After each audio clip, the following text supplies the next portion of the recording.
राधे कृष्ण दोस्तों, मंगलमय चैनल में आपका स्वागत है। इस चैनल पर आप हिंदू धर्म से जुड़ी व्रत कथाएं, धार्मिक कथाएं और धार्मिक ग्रंथों का पाठ सुनते हैं। इसके अलावा आप धार्मिक कहानियां, मोटिवेशनल कहानियों का भी पाठ सुनते हैं। अगर आप हमारे चैनल पर पहली बार आए हैं तो हमारे चैनल को सब्सक्राइब करें, लाइक, शेयर एंड कमेंट करें और बेल नोटिफिकेशन को दबाएँ, जिससे हमारी वीडियो का नोटिफिकेशन आपके पास सबसे पहले पहुँचे। कार्तिक मास के कृष्ण पक्ष में पड़ने वाली एकादशी को रमा एकादशी के नाम से जाना जाता है। इस एकादशी का नाम माँ लक्ष्मी के स्वरूप रमा स्वरूप पर रखा गया है। रमा एकादशी में माँ लक्ष्मी की आराधना की जाती है।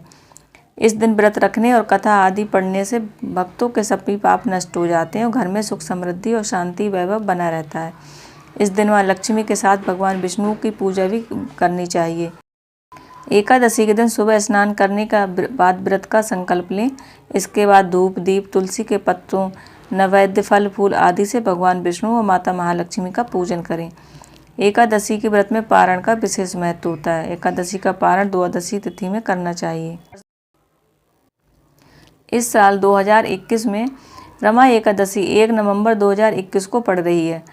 इसका व्रत रखा जाएगा। इसका पारण 2 नवंबर को होगा। एकादशी तिथि आरंभ होगी 31 अक्टूबर को दोपहर 2:27 पर और एकादशी समाप्ति होगी 1 नवंबर दोपहर 1:21 पर।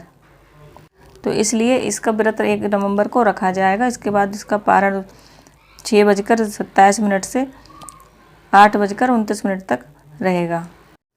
श्री कृष्ण गोविंद हरे मुरारी, हे नाथ नारायण वासुदेवा, हे नाथ नारायण वासुदेवा, हे नाथ नारायण वासुदेवा। श्री कृष्ण गोविंद हरे मुरारी, हे नाथ नारायण वासुदेवा। राधे कृष्ण दोस्तों, रमा एकादशी की कथा प्रारंभ करते हैं। धर्मराज युधिष्ठिर कहने लगे कि हे भगवान, कार्तिक कृष्ण एकादशी का नाम क्या है, इसकी विधि क्या है और इसके करने से क्या फल मिलता है, सो आप विस्तार पूर्वक बताइए। भगवान श्री कृष्ण बोले कि कार्तिक मास कृष्ण पक्ष की एकादशी का नाम रमा है। यह बड़े बड़े पापों का नाश करने वाली है। इसका महात्म्य मैं तुमसे कहता हूँ, ध्यान पूर्वक सुनो। हे राजन, प्राचीन काल में मुचकुंद नाम का एक राजा था। उसकी इंद्र के साथ मित्रता थी और वह यम, कुबेर, वरुण और विभीषण भी उसके मित्र थे। यह राजा बड़ा धर्मात्मा, विष्णु भक्त और न्याय के साथ राज करता था। उस राजा की एक कन्या थी जिसका नाम चंद्रभागा था। उस कन्या का विवाह चंद्रसेन के पुत्र शोभन के साथ हुआ। एक समय वह शोभन ससुराल आया। उन्हीं दिनों जल्दी ही पुण्यदायिनी एकादशी रमा भी आने वाली थी। जब व्रत का दिन समीप आ गया तो चंद्रभागा के मन में अत्यंत सोच उत्पन्न हुआ कि मेरे पति अत्यंत दुर्बल हैं और मेरे पिता की आज्ञा अति कठोर है। दशमी को राजा ने ढोल बजवाकर सारे राज्य में यह घोषणा करवा दी कि एकादशी को कोई भोजन नहीं करेगा। ढोल की यह घोषणा सुनते ही शोभन को अत्यंत चिंता हुई और अपनी पत्नी से कहने लगा, हे प्रिय, अब क्या करना चाहिए? मैं किसी प्रकार भी भूख सहन नहीं कर सकूँगा। ऐसा उपाय बतलाओ जिससे मेरे प्राण बच सकें। ऐसा उपाय बतलाओ जिससे मेरे प्राण बच सकें, अन्यथा मेरे प्राण अवश्य चले जाएंगे। चंद्रभागा कहने लगी, हे स्वामी, मेरे पिता के राज्य में एकादशी के दिन कोई भी भोजन नहीं करता। हाथी, घोड़ा, ऊँट, बिल्ली, गौ आदि भी तृण अन्न आदि ग्रहण नहीं करते। तो फिर मनुष्य का तो कहना ही क्या। यदि आप भोजन करना चाहते हैं तो किसी दूसरे स्थान पर चले जाइए, क्योंकि यदि आप यहीं रहना चाहते हैं तो आपको अवश्य व्रत करना पड़ेगा। ऐसा सुनकर शोभन कहने लगा कि हे प्रिय, मैं व्रत अवश्य करूँगा। जो भाग्य में होगा वह देखा जाएगा। इस प्रकार से विचार कर शोभन ने व्रत रख लिया और वह भूख व प्यास से अत्यंत पीड़ित होने लगा। जब सूर्य नारायण अस्त हो गए और रात्रि को जागरण का समय आया, जो वैष्णवों को अत्यंत हर्ष देने वाला था, परंतु शोभन के लिए अत्यंत दुखदायी हुआ। प्रातःकाल होते शोभन ने प्राण त्याग दिए। तब राजा ने सुगंधित काष्ठ से उसका दाह संस्कार करवाया, परंतु चंद्रभागा ने अपने पिता की आज्ञा से अपने शरीर को दग्ध नहीं किया और शोभन के अंत्येष्टि क्रिया के बाद अपने पिता के घर में ही रहने लगी। रमा एकादशी के प्रभाव से शोभन को मद्राचल पर्वत पर धन धान्य से युक्त, शत्रुओं से रहित एक सुंदर देवपुर प्राप्त हुआ। वह अत्यंत सुंदर रत्न और जटिल स्वर्ण के खंभों पर निर्मित अनेक प्रकार की स्फटिक मणियों से सुशोभित भवन में बहुमूल्य वस्त्राभूषणों तथा छत्र व चंवर से विभूषित गंधर्व और अप्सराओं से युक्त सिंहासन पर आरूढ़ ऐसा शोभायमान होता था मानो दूसरा इंद्र विराजमान हो।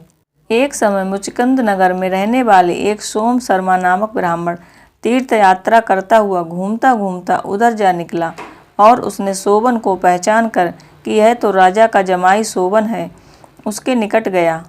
शोभन भी उसे पहचान कर अपने आसन से उठकर उसके पास आया और प्रणाम आदि करके कुशल प्रश्न किया। ब्राह्मण ने कहा कि राजा मुचकुंद और आपकी पत्नी कुशल हैं, मगर नगर में भी सब प्रकार से कुशल है, परंतु हे राजन, हमें आश्चर्य हो रहा है। आप अपना वृतांत कहिए। ऐसा सुंदर नगर जो कभी न देखा न सुना, आपने कैसे प्राप्त किया? तब शोभन बोला कि कार्तिक कृष्ण की रमा एकादशी का व्रत करने से मुझे यह नगर प्राप्त हुआ है, परंतु यह अस्थिर है। यह स्थिर हो जाए ऐसा उपाय कीजिए। ब्राह्मण कहने लगा कि हे राजन, यह स्थिर क्यों नहीं है और कैसे स्थिर हो सकता है, आप बताइए, फिर मैं अवश्य में वह उपाय करूँगा। मेरी इस बात को आप मिथ्या न समझिए। शोभन ने कहा कि मैंने इस व्रत को श्रद्धा रहित होकर किया था, अतः यह सब कुछ अस्थिर है। यदि आप मुचकुंद की कन्या चंद्रभागा को यह वृतांत कहें तो यह स्थिर हो सकता है। ऐसा सुनकर उस श्रेष्ठ ब्राह्मण ने अपने नगर लौटकर चंद्रभागा से सब वृतांत कह सुनाया। ब्राह्मण के वचन सुनकर चंद्रभागा बड़ी प्रसन्नता से ब्राह्मण से कहने लगी, हे ब्राह्मण, ये सब बातें आपने प्रत्यक्ष देखी हैं, यह स्वप्न की बातें कर रहे हैं। ब्राह्मण कहने लगा कि हे पुत्री, मैंने महावन में तुम्हारे पति को प्रत्यक्ष देखा है, साथ ही किसी से विजय न हो ऐसा देवताओं के नगर के समान उनका नगर भी देखा है। उन्होंने यह भी कहा कि वह स्थिर नहीं है, जिस प्रकार वह स्थिर रह सके सो उपाय करना चाहिए। चंद्रप्रभा कहने लगी कि हे विप्र, तुम मुझे वहाँ ले चलो, मुझे पति देव के दर्शन की तीव्र लालसा है। मैं अपने किए हुए पुण्य से उस नगर को स्थिर बना दूंगी। आप ऐसा कार्य कीजिए जिससे उनका हमारा संयोग हो, क्योंकि वियोग को मिला देना महान पुण्य है। सोम शर्मा यह बात सुनकर चंद्रभागा को लेकर मद्राचल पर्वत के समीप वामदेव ऋषि के आश्रम पर गया। वामदेव जी ने सारी बातें सुनकर वेद मंत्रों के उच्चारण से चंद्रभागा का अभिषेक कर दिया। तब ऋषि के मंत्र के प्रभाव और एकादशी के व्रत से चंद्रभागा का शरीर दिव्य हो गया और वह दिव्य गति को प्राप्त हुई। इसके बाद बड़ी प्रसन्नता के साथ अपने पति के निकट गई। अपनी प्रिय पत्नी को आते देखकर शोभन अति प्रसन्न हुआ और उसे बुलाकर अपनी बाईं तरफ बिठा लिया।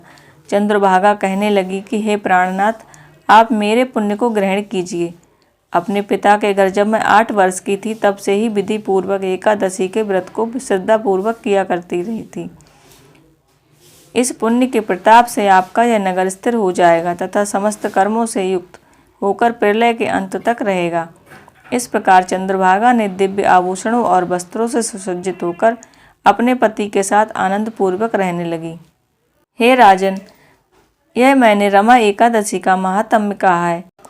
जो मनुष्य इस व्रत को करते हैं उनके ब्रह्म हत्या आदि समस्त पाप नष्ट हो जाते हैं। कृष्ण पक्ष और शुक्ल पक्ष दोनों की एकादशियां समान हैं, इनमें कोई भेदभाव नहीं है, दोनों समान फल देती हैं।